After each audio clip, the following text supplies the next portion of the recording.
I'm going to get started here. First and foremost, I'm going to show you what we're going to build in this during this hour that we have together. And so this is the application, or it's not really application, it's a front end static website.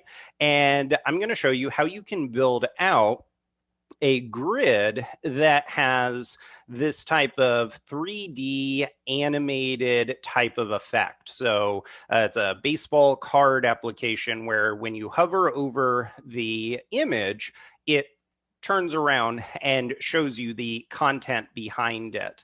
And so it gives you the ability to have that type of behavior. This is something that I've been asked to build quite a few times through the years. And so I thought this would be something helpful. One, you're going to get to learn some cool techniques, some cool CSS techniques as we go through this. But also, you're going to be able to have this code, and anytime in the future, when you're asked to build this type of feature, you're going to be able to go right to that code repository, copy and paste it right into the new project, and it's going to save you a lot of time. So that's also the reason why we're doing it.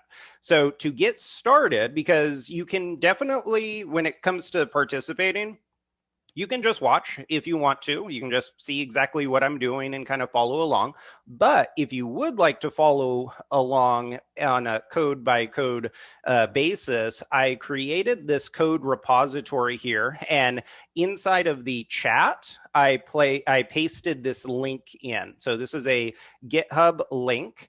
And if you're not used to using GitHub yet, that's perfectly fine. You'll learn it as you go through the material. But what this is going to give you, and I'll show you what it would look like to somebody who's not logged in. This is what it'll look like. And to follow along, all you have to do is click on code here. And if you know how to use GitHub, you can use the command line tools like they have here, or you can just click download zip. And that's what I'm going to do. I'm going to follow along just like you are doing it. So I'm going to click download zip. And this is going to give me all of the starter files. So it's going to give me the ability to have those images I showed you. And I wrote out all of the HTML so that we don't have to actually spend a lot of time on the HTML and we can get right into the fun stuff. So once you download that, you can just open this up, and then you want to unzip it. So you can double click on it. It's going to look a little bit different if you're on Windows, obviously. And then from there, that is going to open up this set of files, this directory. It's going to give you a main CSS file. It's going to give you an index file, an HTML file. It's going to give you those images, which include the baseball cards, the logo, and then it also is going to have a README, which you don't have to worry about. That's just what this is right here.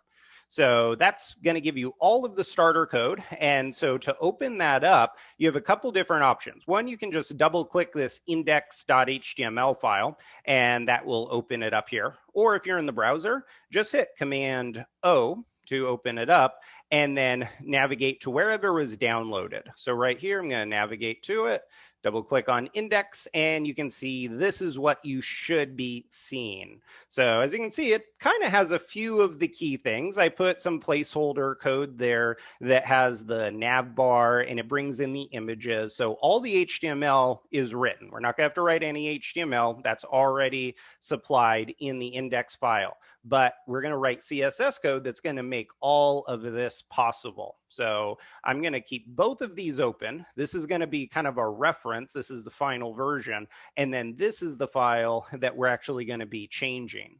So now to access those other files, so to open this up in the code editor, I'm going to go to Visual Studio Code. You can use any text editor you want, though. Click on File, Open, and then I'm going to go into my downloads directory, and I'm just going to click on that directory itself, hit open, and then that's going to open up that project. Now I'm on a massive widescreen monitor, so I'll shrink it up so that we have everything here, and I'm also going to zoom in as well. So here you can see on the left-hand side, you can see our project. We have those images in the assets directory. Then we have an index file and then a SAS file. And I'm actually going to have both of these open at the same time. So I'm going to have our index HTML file, and then I'm going to open up the main file to the side, just like this. And then we can close our side panel because we're not going to need that. I'm also going to zoom in for you so you can actually see this. And let me know if you have any issues, and you can put that in the chat or you can send it to the email. That was the other thing I put here. If you have questions, send them to workshop@devcamp.com. And what that's going to do is that way I will have that. I'll have that placed on my sidebar, and I'll be able to open those up. Okay, so with all of that done, let me close that out and we'll get started. So first and foremost, I'm just going to give you an overview of the HTML that I wrote out, just so you have an idea of that overall structure. And then we're going to get into actually writing the CSS code. So I'm going to focus on this HTML. So we have our doc type, we have our HTML tag that contains all of the code here. And then we also have our head tag. This is where I'm setting the title, I'm importing a custom font called Nodo Sans, and then I'm importing that main CSS file. So that's all that's happening there. And I apologize if you're a very experienced developer and graduate and you've been through all of this. In this workshop, we're really trying to allow everybody from all different experience levels to go through it. So I'm wanting to cover the basics, and you definitely, I'm sure, remember how it was in the very beginning when this looked like a completely foreign language to you. So I just want to kind of give a little high level perspective of that. So here, this is just setting up all of our metadata, importing the font, doing those kinds of things. Now, down here in the body tag, this is where I set up that nav bar. So that dark blue nav bar that you see right here, that's all it is it's pretty basic. It's just a div, and then it is importing the logo. If you look at the CSS that I brought in, you can see that I set the nav to 100% or 100 view width, which means the width of the screen. I set the height, the background color, and then I'm using a flex container. So if you went through the flex course, which I'm pretty sure everybody in this workshop has been through that, then that's how we're able to center the logo horizontally and vertically, along with sizing it. As you can see right here, I set the width for the logo. So that is how the nav looks the way it does. Now, inside of this container, this is the last div that I wrote the boilerplate CSS code for. And so this container is everything right here. So this is the container contains literally all of the content that is below the nav. Now, one thing that it's really going to be your best friend is the browser editor here. So if you right click and click inspect, I cannot tell you how important this is for you. One of the key differentiating factors between experienced developers and new, very frustrated developers that I've seen through the years is when a experienced developer is trying to implement something on a front end, on a website, and they can't figure it out. It's not say they're trying to center something or they're trying to apply some style, and it's not doing what they think it is supposed to do or what they're wanting it to do. They don't immediately just get frustrated and yell at the computer and ask why it's not doing what it's supposed to. They open up these browser tools and then they start figuring it out. So we've gone through this in the course material, but I have seen there a lot of times students kind of don't use this panel a lot, and that is something that is that I can't recommend high enough. I am using these browser dev tools all day, every day. If I'm working on a website, this panel is pretty much always open, because this gives me the ability to do things like I can inspect one of these elements, and all of that code that we just saw, like seeing that the logo was 300 pixels wide, that's all right here. And so I know it might be a little hard to see. There you go. So here you can see all of the code is at your fingertips, which that's nice. But say that I wanted to see what it would look like if it was different. What would it look like if it was 500 pixels? I can make the change right here, and it just saves time. I don't have to keep switching back and forth between the code editor and the actual application. And then none of these changes are permanent. So if I hit refresh, everything goes back to normal. But this is something I just wanted to recommend, because a ton of the questions I see on the support app and everything like that, a lot of them can be fixed by simply using these types of tools, because these are ones that allow you to ask questions about your front end and then get answers based on what the browser is seeing. So that is the starter portion of the app. So the first thing that I want to get into is using CSS variables. Now, this is actually something that we don't even include in Bottega in the curriculum. One, because they're relatively new, but also because we teach using Sass, and Sass has variables built into it directly. But say you're building out a website like this. Say you get hired by a company and they say the very first thing is they want you to build a front-end static website, and you don't get to use Sass or anything like that. Well, you have the ability to use variables still by using CSS variables. So I'm going to start off by showing you that, and you can see how that works. So first and foremost, I'm going to give us a little bit more room here on the right-hand side. And at the very top, whenever you're using CSS variables, the way that you declare them is with this syntax.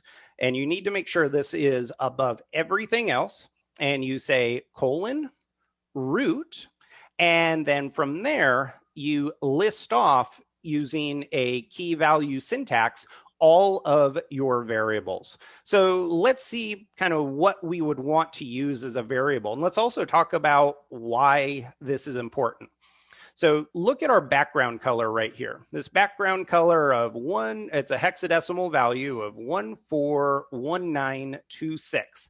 This is a really hard number to memorize. I personally would not be memorizing this, because then let's say that we come down, and this is going to happen, and inside of one of these items, like the back of the card, we want to apply that same background color. So how would we do that? Well, if we're just using static sites, then we could do something like this. I could say, okay, yeah, grab me that background color, and I'm just going to paste it in right here. Not a big issue with a very tiny one-page application like this. But let's imagine that you're working on a massive application, and this color is really important. It's part of your style guide. And there could very well be 1,000 references to this. Then I have had this happen many times through the years. You get a call from the client or from your boss, and they're like, hey, great news. I found out a way it's going to make our application look so much better. We're going to change our color scheme for our website. And you're like, okay, awesome. And they say, here are your new color values. And then it turns out that those 1,000+ references to 141926 need to be changed. That is not a fun scenario, because then you have to do something like do a find all throughout your application. And then you have to see, okay, every one of those is referenced. I need to change it. Then I need to go and I need to make sure that it was applied correctly. And then I need to apply it to things like gradients. And it's just really messy. So how do I do a better job of managing those kinds of things? Anytime something is copied and pasted like that, it's usually a sign that it would be better if you used a tool like a variable. So how can we do that? Well, up inside of where we're declaring root here, what you can do and this is kind of a weird syntax if you've never seen it before, but you can just say dash dash and then the name of your variable. So in this case, let's pick out our first one. Let's just go with anytime we want to use the sans font family. So, which means like, you know, having a sans serif font, which if you are not familiar with that means, serif is when you have like the little curved or little kind of edges, and I'm doing a bad job of explaining it. Let me show you. Serif font. This is like a serif font, kind of almost like a script a little bit. It's where it has some borders and kind of some things around the edges. And a sans serif font is what looks like this, where it doesn't have any of those, if you're ever curious on what that means. So right here, this is a sans serif font. That's this Noto one that I imported. So here, what I can do is I can just call this my sans serif font. So dash dash sans serif. And you can call this whatever you want. And then after that, give a colon, and then whatever the value is. And so we're only going to call this one time. So this is kind of a made up example. But what you can do is take that full font value, paste it in there, and then add a colon. This is the variable syntax. This is how you declare a variable. Now, to call that, right here, where I used to have that full Noto sans JP value, what I can do that now is I can just say var, and then inside of parens, type dash dash sans serif. And now this is going to work. So that is how you can declare and then call variables in CSS. So let's do that a few more times. I'm going to create one for our primary color. So I'm going to say dash dash primary. And then after that, I'm going to put in that primary color. Now I have this in my notes. I'll go reference that 129 FC0. That's our primary color. You can see Visual Studio Code also gives that nice little hint of what that color is. And I'm going to create a few more of these. So I'll say primary, then I'm going to do a highlight, and that is going to be this color right here, this kind of dark blue color. And I can paste that one in. And let's see, besides that, we can also do, let's do one called off-white. And for that one, that's that F6 color that we have here. And we could do anything else that you want. Feel free to play with it. I think you kind of get the point. So now what we can do is any spot that these values are called, now we can go and get rid of that. So no longer do we have to have, you know, remember this F6, anything like that. I can just call var and then dash dash off white.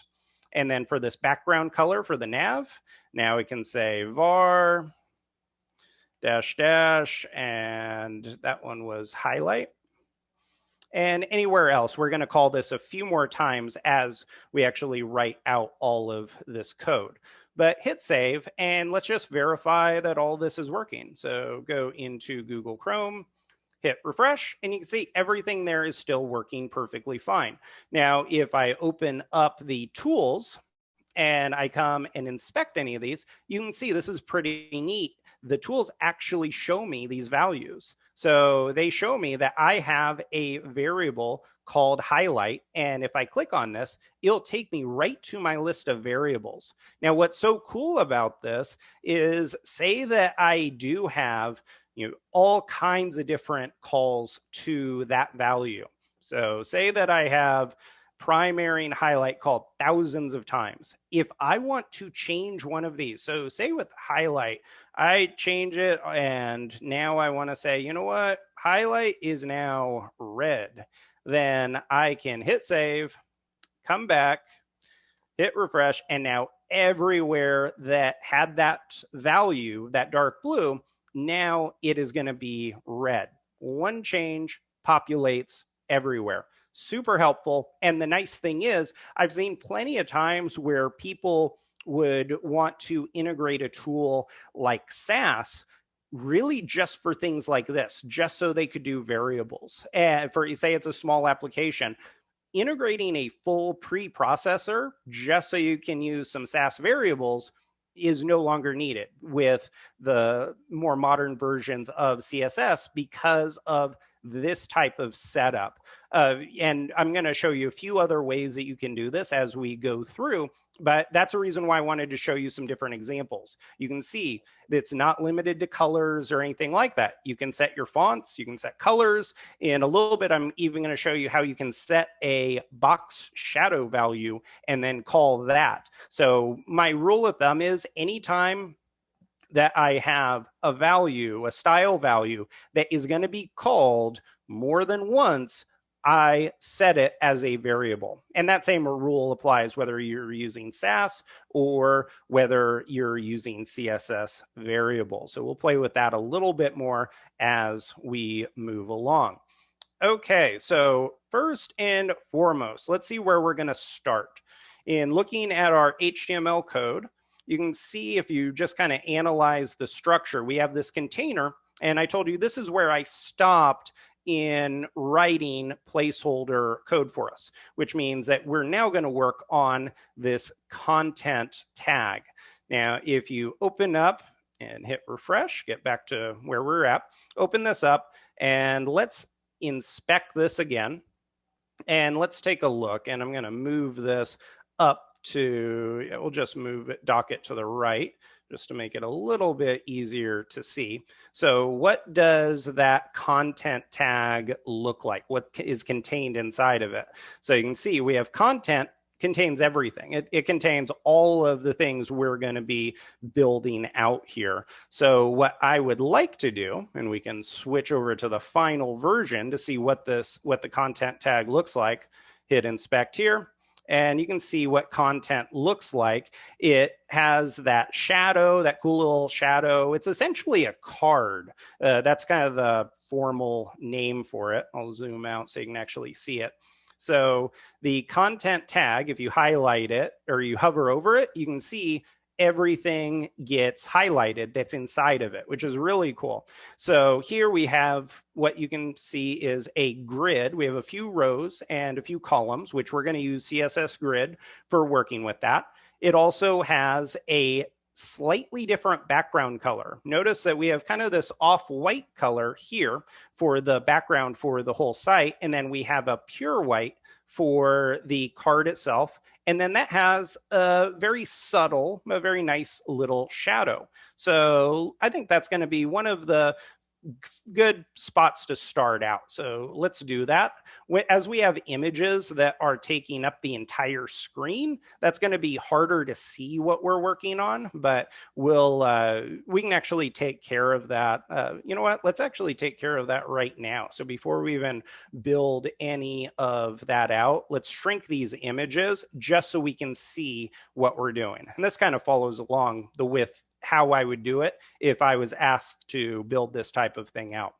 So to find where a image would be selected, I did it for you, but let's pretend that this doesn't even exist right now. So if we look for our content tag, and then we see there's a card container. This is like the baseball card container. That's what we have right here. It takes up that full slot. And so what we want is we have this card container, and we have 6 of them on the screen. Inside of the card container, we have card container content. Then we have the card front. And then inside of that, that's where we have the image. Now, I did that for you right here, but I want to still kind of walk through how that would work. So I selected the class of card container content. And then from there, I said, okay, what's inside of that? Now give me the card front, and then give me the actual image tag inside of there. So what we can do is let's just set the value. So for that, right now, let me just set it to something like 300 pixels, something like that. And go to our actual card. And there we go. So all of those are now shrunk. And so we can have that. Now we can actually see what we're going to be building out with our container. Because if I would have left those giant images where the default is for the image to go the full width of however big it is, it would have been overlapping that entire container. So that would have been hard to see. Okay, so with that in place, now let's actually build out our content. So first and foremost, we want to have a border radius. That's where we have a little bit of a rounded edge around here. So I'm going to create a border radius here.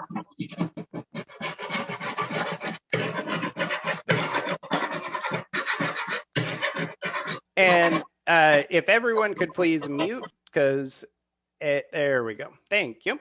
Okay, so now we have the border radius, and we want to set this to a value. So this is us saying we want to round the edges a little bit.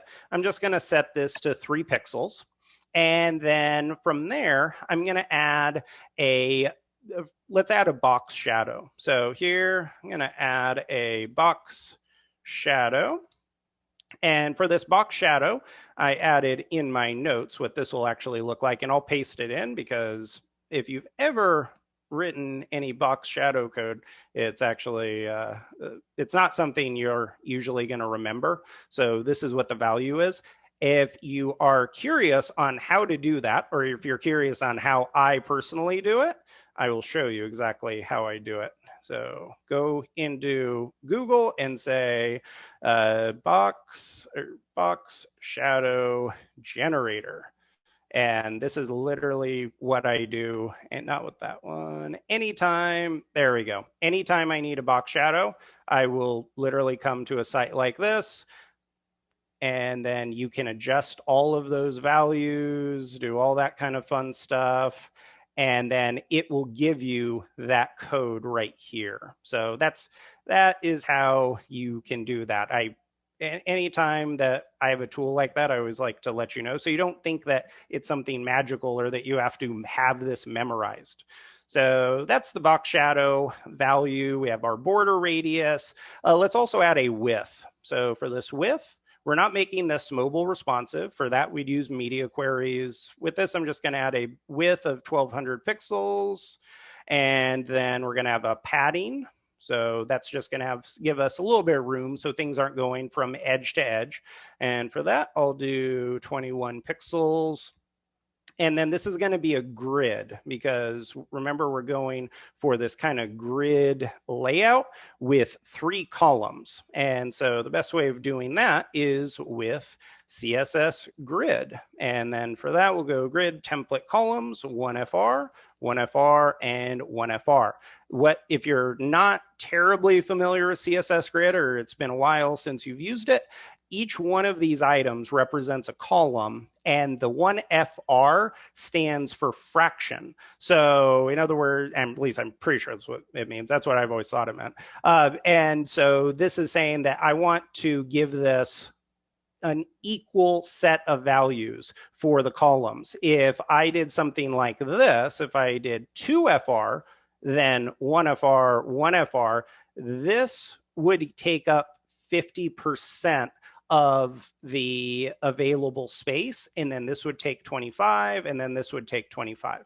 With this, it's going to essentially give us the grid split up into 3. It's kind of similar to if we did like 33%, 33%, 33%, but the FR unit is what people typically recommend. Okay, so grid template columns, it's at a gap of 42 pixels. And then let's add some margin. So margin on the bottom. And for that, let's do like 42 pixels, something like that. Okay, let's see what that gives us. Go back to the final version. There you go. Okay, so we have a container, and this looks pretty nice.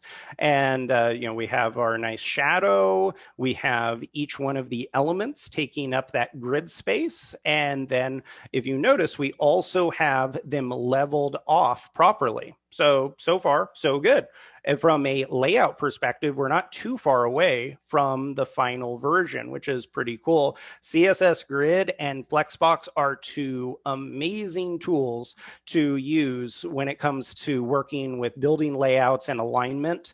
I remember when I first started years and 15 plus years ago, we didn't have those kinds of tools available. And to build out this kind of grid was not fun. So what we just did in about 8 lines of code would have taken hours and hours to build up, and it would have been very buggy. And so it's really nice to have access to use those kinds of tools. And they're just built right into CSS, which is nice.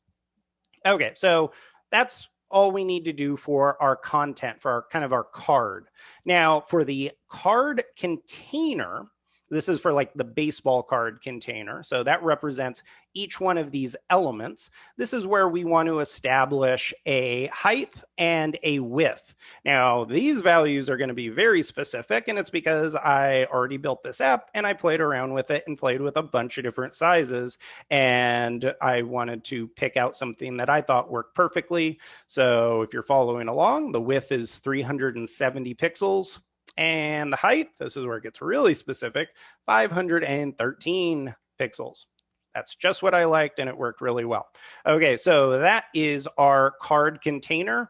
That is all that we have to do. If I hit refresh, not much change except the height. And that's mainly because I had already hard-coded these values for the images in, which we're about to change that. Because as you can see, this looks a lot more polished, even just from a layout perspective, than what we have right here. So that is our card container.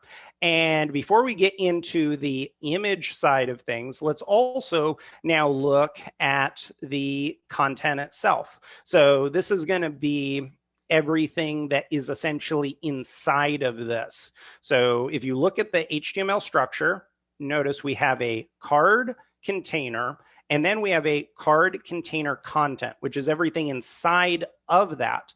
And if you're wondering why we have multiple levels of nesting, it really comes down to it's because it gives us the ability to be very specific with what we're selecting. And then that gives us the ability to apply styles.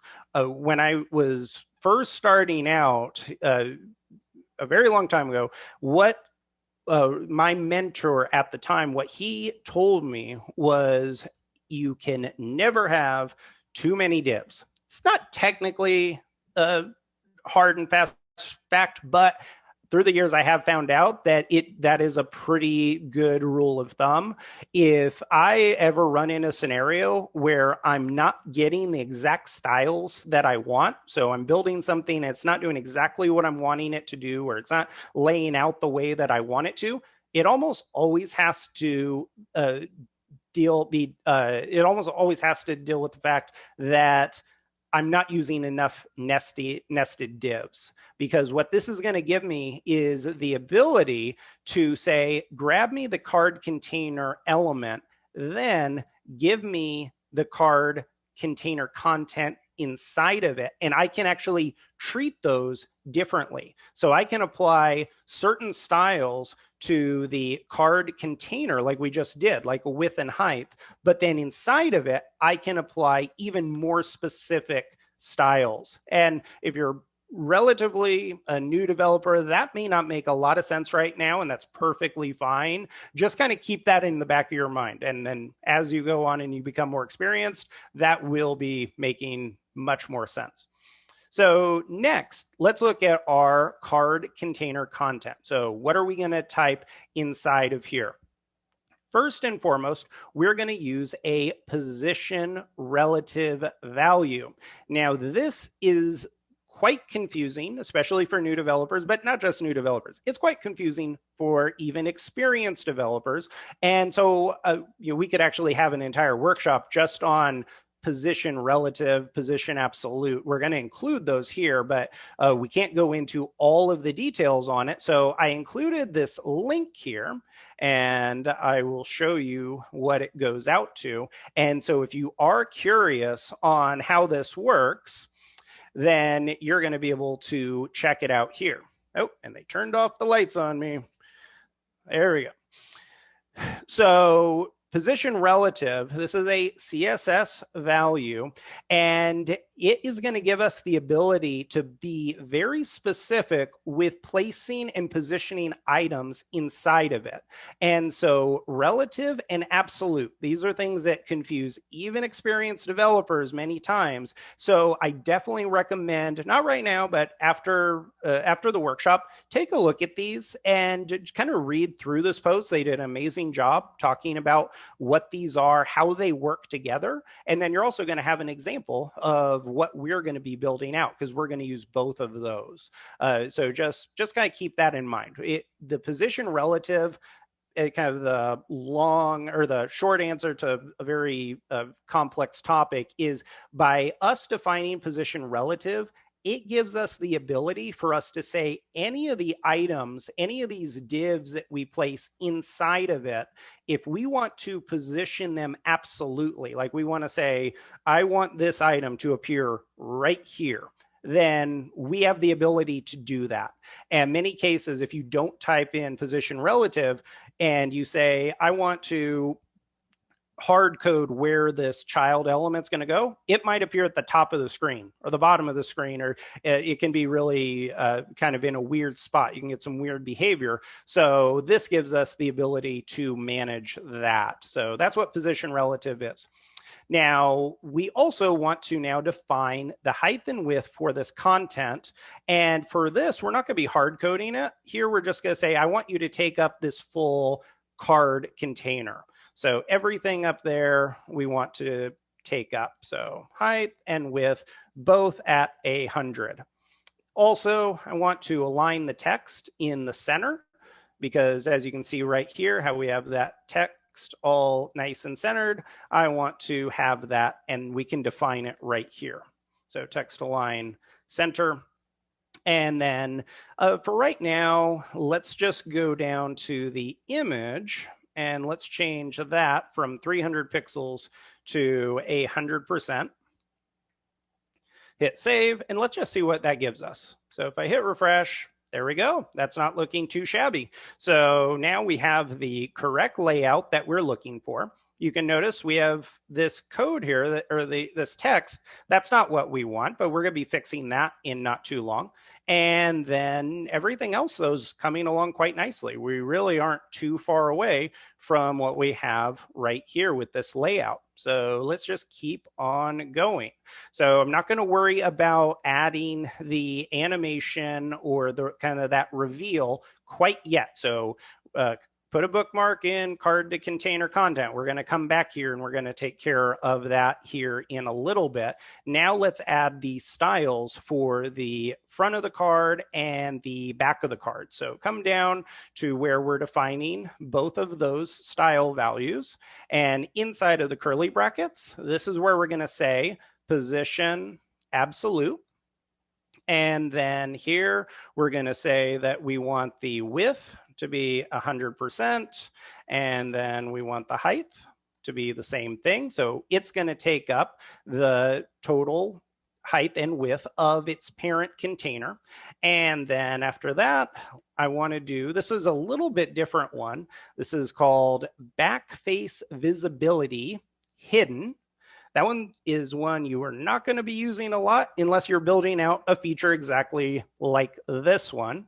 And then let's see, we're going to use Flexbox for this. So display flex, we're going to make this a flex container, and we're going to apply the same thing, justify content center, and then align items center. And last thing, flex column or flex direction, we're going to use a column.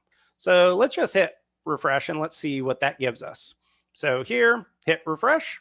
Okay, not too bad. Now we have the elements here. So they are not hidden yet, but they're positioned exactly where we want them to be. Cool, not too bad, not too bad. So we definitely are getting close. We no longer have this text here, at the bottom or anything like that. So now what we have to do is we have to start with kind of first hiding those elements and then also figuring out how to make them rotate. So how do we do that? Well, I'm going to come back up to card container content. And first inside of here, I'm going to add a transition.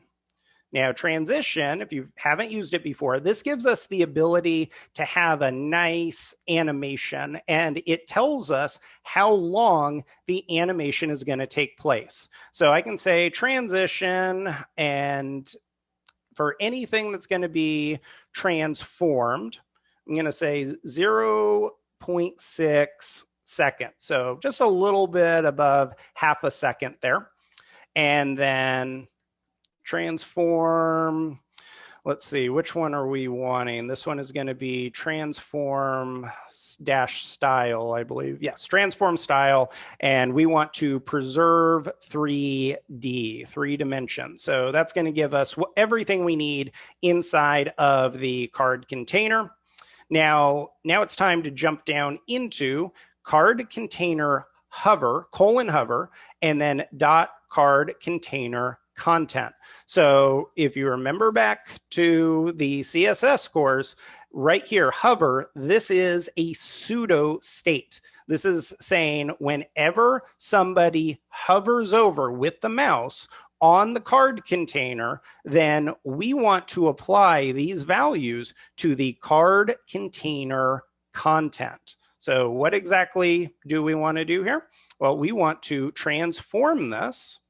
So we're going to apply the transform value, and then we're going to rotate, not 3D, it's rotate, let's see, rotate Y, I believe. Yeah, rotate Y. And then inside of here, I'm going to say 180 degrees.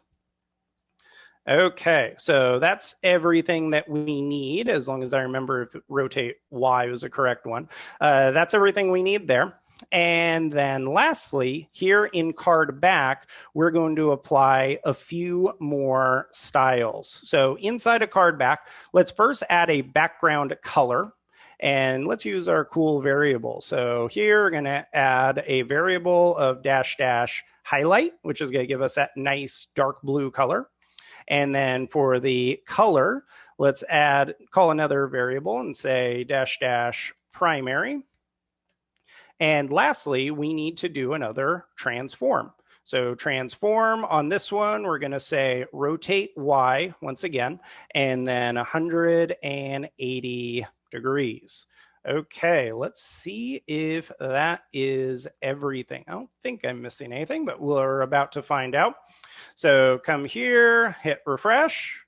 Oh, and we did it. It is working. I love this feature. I've used this on so many applications. So let's I know if you've never done that before, it might be a little bit confusing. So let's kind of walk through exactly what is happening and how that's possible. So first and foremost, this is right here in card container content. This is where we're starting everything. The transition, this doesn't actually have anything to do with it. So if I get rid of that and hit save and refresh, notice that it still works. What the transition did is it set a timer for how long we wanted that transformation to take. So technically here, everything is still working exactly the same way as before, but it's just happening instantly. And so because of that, we can't even tell that it's getting twisted and turned around. Now, we can also change this. So say that we want it to be very dramatic. We could change this to 3 seconds. Hit refresh. And now, wow, that was very slow. But if you wanted to do something like that, you could do it. So you're setting a timer right here where you're saying, for the transform animation. So in other words, inside of card container content, whenever we do a transform, we want it to take 3 seconds. And so you also have the ability, so we're very specific here, which is what you're supposed to be. But I could also say something, I could change this. I could say, I don't actually want it to be for the transform. I want it to be for everything. and it still works. So that's an important thing to kind of keep in mind. But what we're doing is we're saying, I only want this to apply for transform, because what this means is you could have some kind of component that has multiple transformations inside of it. So, a good example would be like, okay, you have this 3D value, but you also have, some other transformation. No, I don't want to do that. You have some other transformation where maybe you have a zoomed in element or something like that. We have the ability to be very specific, and we say, I only want to have the transform property be what gets this transition value. So that's what's happening there. Okay, so now let's look at the other transforms, because this is really where it probably gets the most confusing if you've never done it before. So we have two identical calls to transform with rotate Y. So right here, we have those two calls, and they're 180 degrees. So because this is a 3D transformation style, when we do something that is 180 degrees, that means it's mimicking kind of a 3D type of look and feel. And that's exactly what we're getting. I'll hit refresh, and there we go. We're back to the speed that I was going for. So that's what's happening there. But you can play around with this, and please do. That's kind of the whole point of doing this. It's great that you can, follow along and do this, but this gives you a starter for getting into learning about transformations. So you could change this. So let's say that we did, let's see, what's another one? It is rotate X, I'm pretty sure, is one. I don't do a ton of things besides the one I just showed you. That's kind of my go-to when I'm asked to build these out. But there you go. Yeah, so you change that out, and now you have the ability to rotate, versus the X versus Y axis. That just kind of changes the angle and the look and feel of it. I personally like the rotate Y, and then you have 180 degrees. You could change this too. You could always change this to, be something different or weird or whatever, and change it. And look at that, kind of have it halfway there. I'm not sure when you'd want to do that, but just so you know, you can. You have the ability to control all of these values. So this is all pretty cool. This gives you the ability to have some pretty neat animations. And as you can see, just about 4 lines of code. That's all it took in terms of the actual animations and the transformation style. So I think that is pretty neat. Only other thing I would say that I want to show you is just another example of the variables. So this is something that I do a lot. Whenever you use a box shadow like we implemented, one thing that I've noticed is a lot of times I'll see a code base, and I will see in the application multiple versions and copied and paste box shadow values. And like we saw, this can be a little bit of a tricky thing to remember. I personally never remember it. I don't remember what each one of these values are for. The RGB, this is, just giving the color. It's just another way of doing hexadecimal, except it gives you the ability to also put an opacity value. Technically, if you want to be strict with this, it should be RGBA. The A gives you an alpha value. CSS isn't the most strict. It'll let you make a few syntax or syntactical kind of mistakes. If this was a React application, this would have thrown an error if you only had RGB. So let's hit refresh, and yeah, everything there is still working. And one thing that I've noticed when it comes to box shadows, I don't remember how to do them, or at least I don't remember the exact syntax needed for those values. So this is a great example of something that can be a variable. So I can take out that, and then let me come up here, and let's say this is just going to be our shadow value.